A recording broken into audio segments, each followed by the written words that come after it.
très important pour les élèves, quels qu'ils soient, que le texte littéraire perde de son étrangeté. Et cela, c'est souvent faisable grâce à l'incarnation. Travailler avec des écrivains, leur dire qu'on est soi-même écrivain, c'est leur prouver que les auteurs ne sont pas tous des gens morts et qu'il peut y avoir un dialogue, qu'il peut y avoir une rencontre.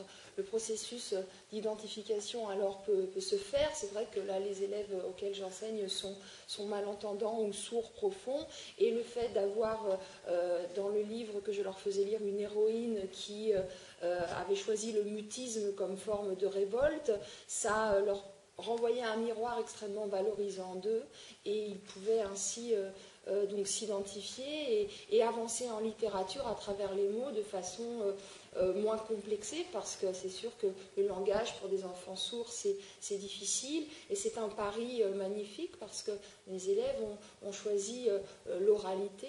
Il y a deux écoles en France pour les sourds, ceux qui choisissent délibérément de garder leur première langue, la langue des signes, ils ne vont faire que signer, et puis ceux qui choisissent avec l'orthophoniste de choisir une LV2, une deuxième langue, la nôtre, prononcer des sons qu'ils n'entendent pas pour pouvoir s'intégrer, pour pouvoir communiquer. Et moi, j'ai longtemps enseigné en Seine-Saint-Denis dans les quartiers difficiles, et je me suis rendu compte que les problématiques linguistiques, en fait, qu'on rencontre dans les quartiers et que je rencontre dans ce lycée où j'enseigne depuis 2 ans, seulement c'est tout nouveau pour moi, étaient assez similaires, en ce sens qu'il n'y avait rien de pire que les ghettos linguistiques. Et je pense que le langage maîtrisé et le langage commun, c'est celui qui va faire qu'on va pouvoir lancer vers l'autre sa pensée avec le plus de justesse possible, et qu'on va pouvoir rencontrer l'autre, celui qui est différent. Le langage permet de pulvériser les ghettos linguistiques, quels qu'ils soient. Et mes élèves, moi, je les salue bien bas, et je reconnais leur immense courage, c'est qu'ils ont choisi, en lisant sur mes lèvres, parce qu'en fait, je ne signe pas, ils ont appris à lire sur mes lèvres, ça demande un effort inouï de leur part.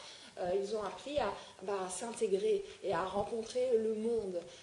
Donc, il a fallu que je me retrouve face au handicap lourd pour m'entendre dire par ces gamins que sans le langage, il n'y avait pas de vie possible.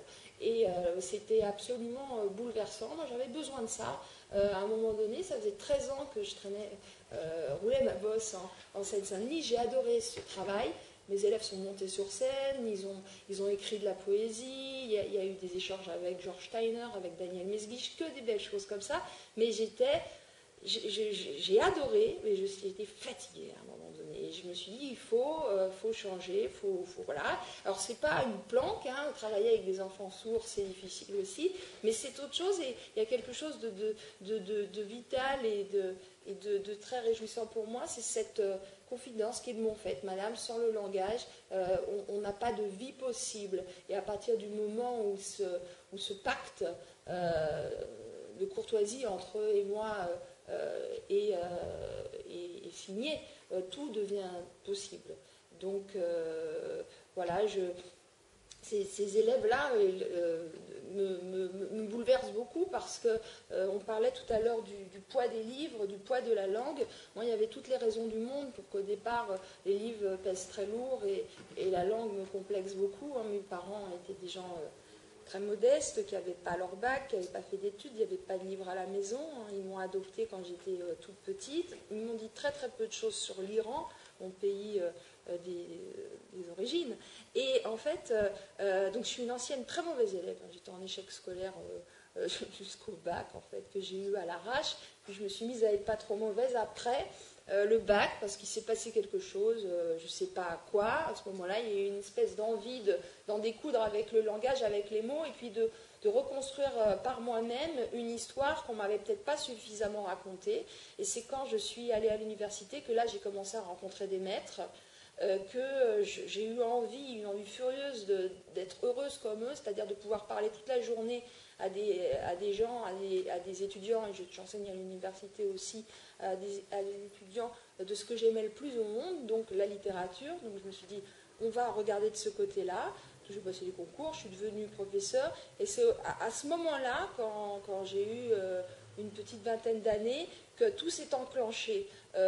Transmettre pour pouvoir construire les élèves à travers le langage. Et mon métier d'écrivain, et puis c'est à ce moment-là que je devenais maman aussi, les origines, ces choses-là, des miroirs énormes, et tout commence à recouvrer un sens. C'est à ce moment-là aussi que j'ai voulu écrire l'histoire qu'on ne m'avait pas suffisamment racontée et rechercher une évidence et rechercher et combler les silences grâce aux mots.